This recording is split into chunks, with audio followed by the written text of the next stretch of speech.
Good morning. If you'd like to join me, the first song that we'll be singing today is Count Your Blessings. And while you're getting that out, I would be remiss if I didn't embarrass my husband and tell him happy birthday in front of everyone. So, count your blessings. Feel free to join and stand if you feel able.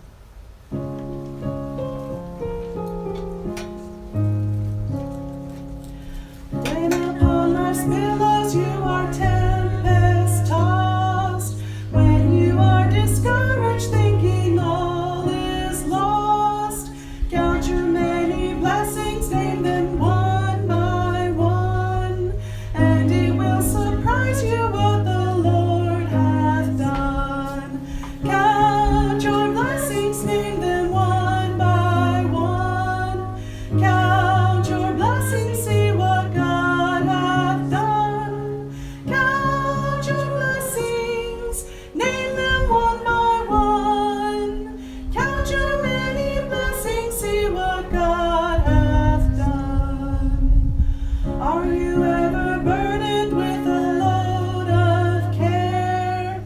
Does the cross seem heavy you are called to bear?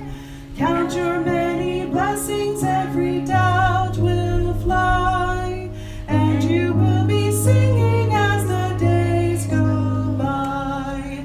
Count your blessings, name them one by one.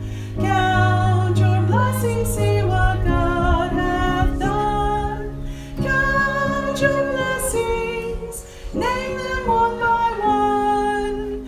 Count your many blessings, see what God hath done. When you look at others with their lands and gold, think that Christ has promised you his wealth untold. Count your many blessings, money cannot buy your reward in heaven or your home on high. Count your blessings, name them one by one. Count your blessings, see what God hath done. Count your blessings, name them one by one. Count your many blessings, see what God hath done. So amid the conflict, whether great or small, do not be discouraged, God is over all. Count your many blessings, angels will attend, help and comfort give you to your journey's end. Count your blessings, name them one by one. Count your blessings, see what God hath done. Count your blessings, name them one by one. Count your many blessings, see what God hath done. The next song is Now Thank We All Our God.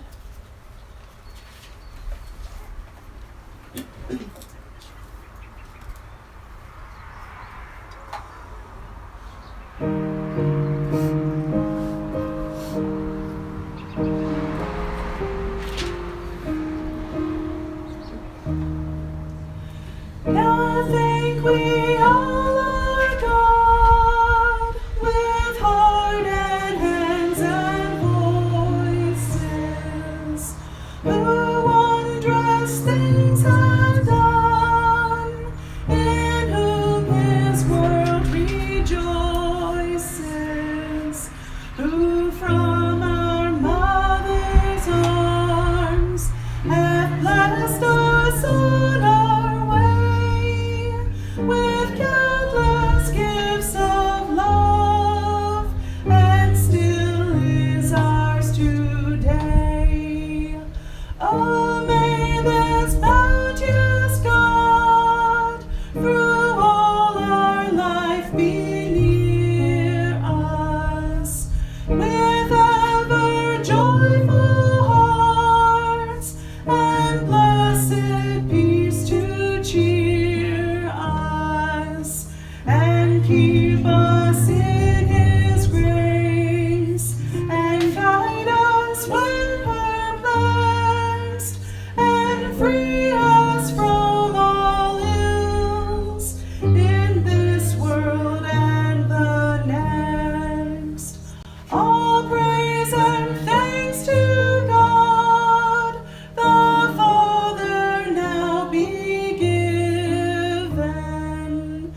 able to, come, ye thankful people, come.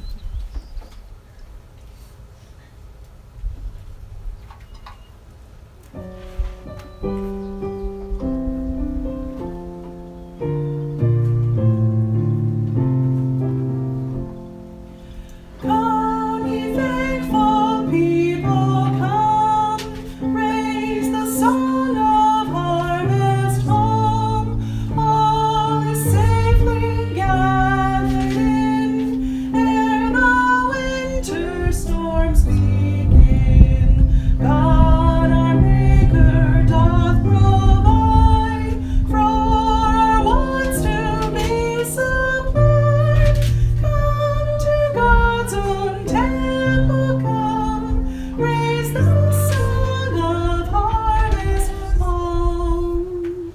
All the world is God's own field, fruit unto his praise to yield. Wheat and tares together sown, unto joy or sorrow grown. First the blade and then the ear, then the full corn shall appear. Lord of harvest, grant that we all some green and pure may be. For the Lord our God shall come, and shall take his harvest home. From his field shall in that day all offences purge away. Give his angels charge at last, in the fire the tares to cast. From the fruitful ears to store in his garner evermore. Even so, Lord, quickly come to thy final harvest home. Gather thou thy people in, free from sorrow, free from sin. There forever purified, in thy presence to abide. Come with all thine angels, come, raise the glorious harvest home.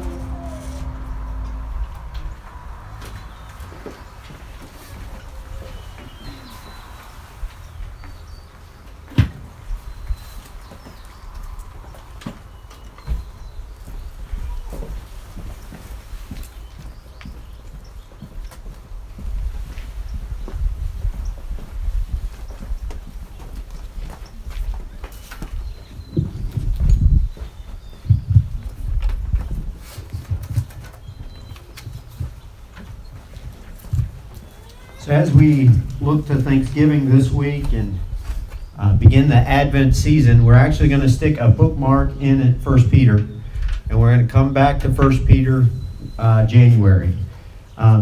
Today, we're going to go and visit with the prophet Habakkuk. We don't know a whole lot about Habakkuk outside of kind of where he's placed in the history of Israel. But our focus text is going to be chapter 3 of Habakkuk.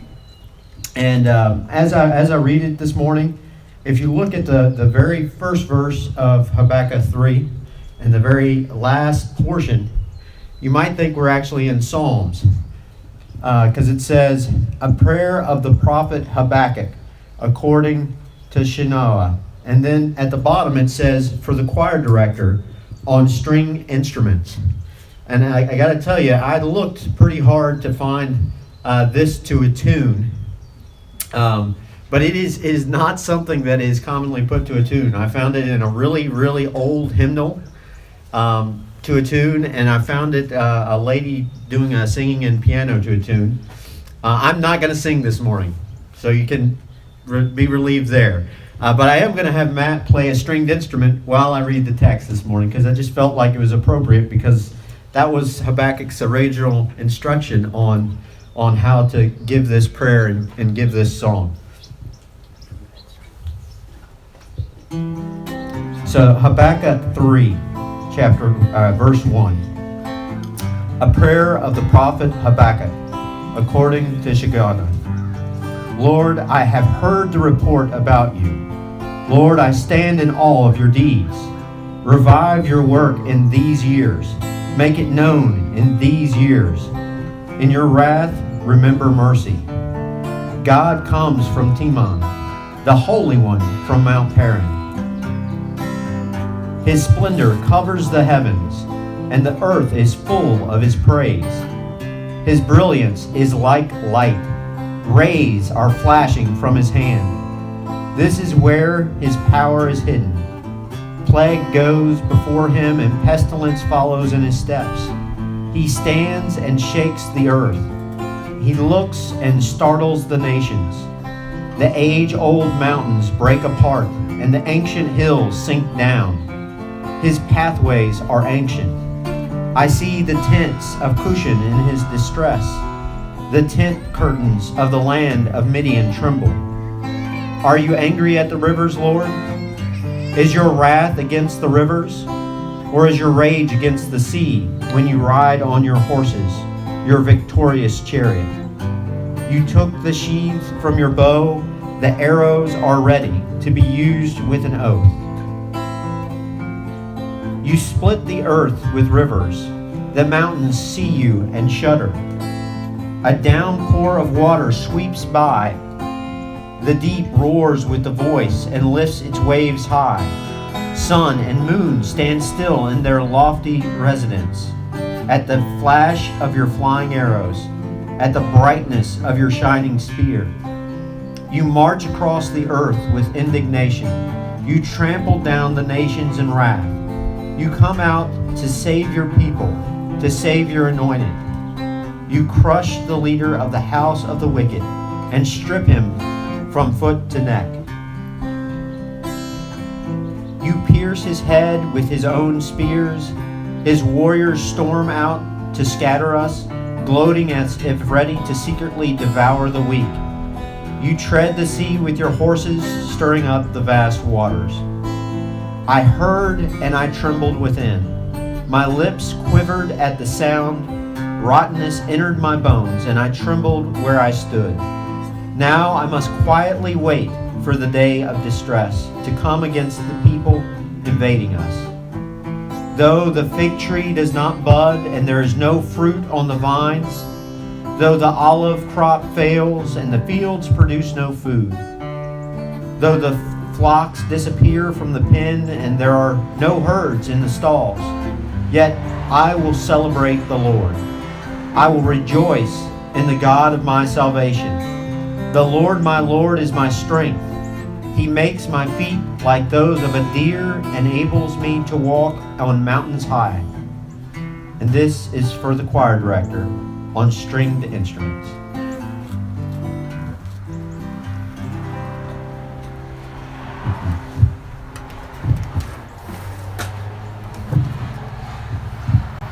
So I'm going to give you a paraphrase of what has happened in the first two chapters, because if you don't know what's going on, this might seem like a great praise to God and recognizes who God is, but until you really understand what's going on, you don't understand the significance of some of the things Habakkuk has just said. We actually don't know a lot about Habakkuk personally. Like I said, we kind of know where he sits among the other prophets. Nahum came before him. He was a prophet at about the same time as Jeremiah. People really recognizable. So Daniel, if you know Daniel, he was taken by the Babylonians. Well, the Babylonians' invasion is what Habakkuk was prophesying about and talking about. And so he is before Daniel. And so that's kind of where this sits. And in the book of Habakkuk, you know, a lot of times when you look at the prophets, the Old Testament prophets, we find that what we have in the Bible is actually what they said to the people. And this last chapter is the closest we have to that. He records this as a song, and that's how he gets the message out to the people. But the rest of the book of Habakkuk is actually a conversation between Habakkuk and God. And so as the book begins, this is Habakkuk 1, the first 4 verses, we find that, so he is a part of the southern tribes, and he is looking at the southern tribes, and the southern tribes have fallen away from God. And he says, look at the injustice, look at the violence, look at the wrongdoing, the oppression, the strife, all these terrible things that your people are doing. How in the world are you ignoring this, God? How are you ignoring that they have taken the righteous ways you've given them, the laws you've given them, and distorted them and perverted them? How are you ignoring this? And he wanted to know, why are you letting this happen, God? Why haven't you come down here and cleaned up this mess? And we find in then verses 5 through 11, God answers Habakkuk.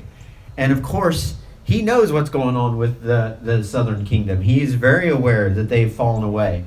And he says, I have a plan for this. I know exactly how I'm going to right this situation. I'm going to punish my people by bringing in the Chaldeans, which is the Babylonians.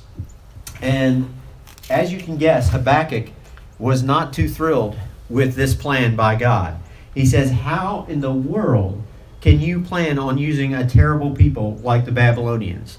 I mean, yes, the southern kingdom, we're a mess right now. I understand that, God. But look, the Babylonians are 10 times worse than us. Why would you use the Babylonians? They slaughter nations. They show no respect for humanity.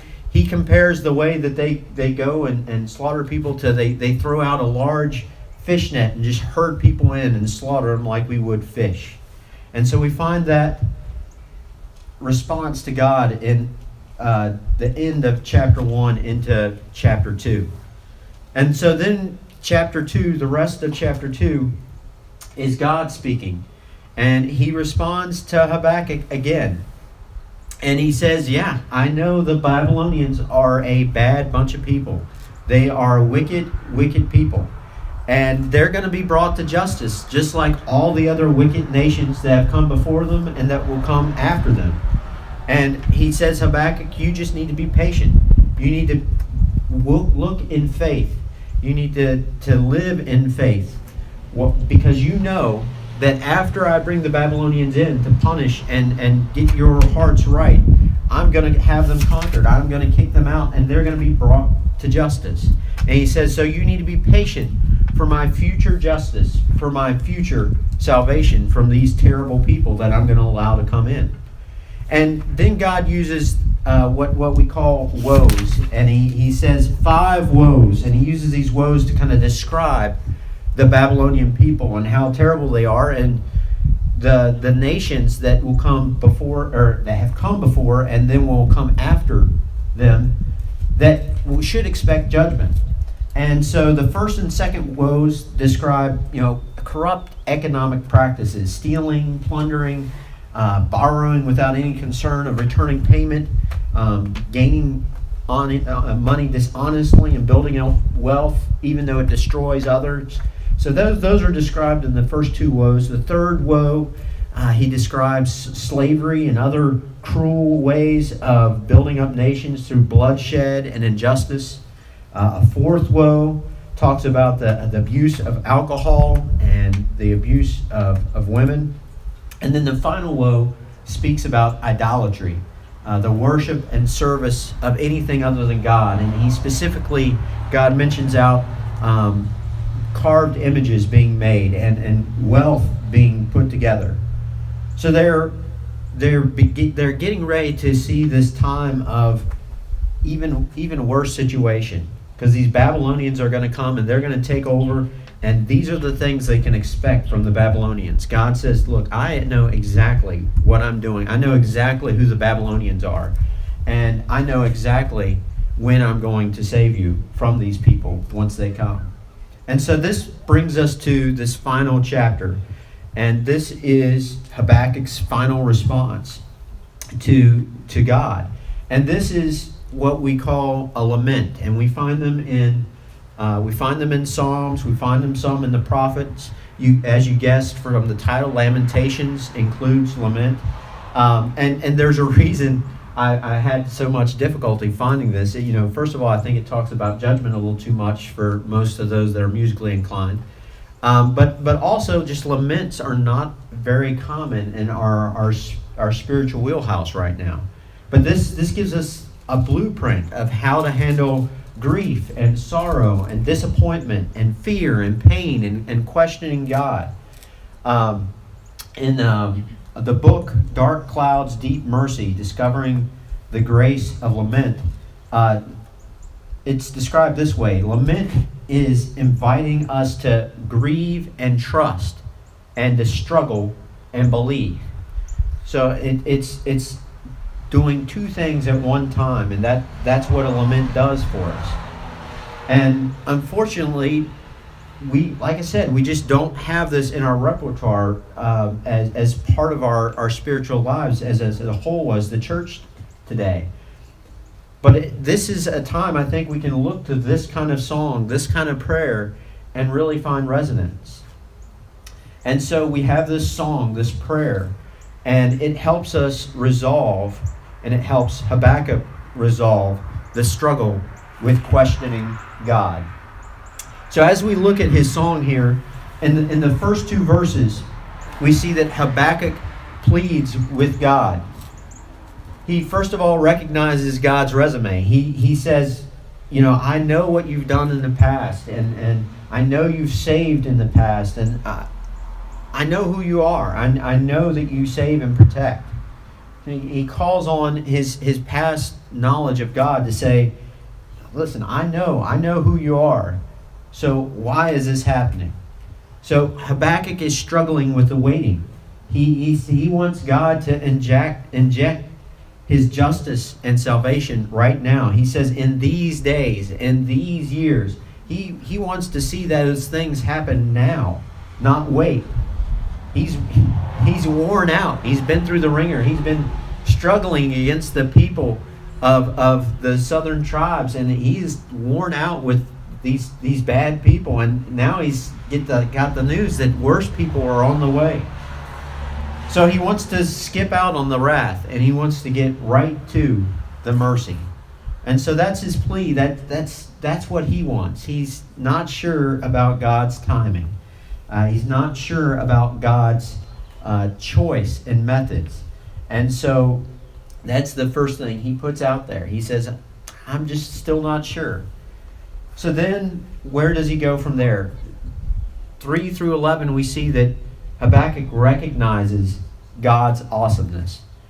And this is just an amazing kind of snapshot of what Habakkuk thinks of God, and the splendor and the vision of how big and how awesome God is. He says, the splendors and praises for you, they cover the whole heaven and the whole earth.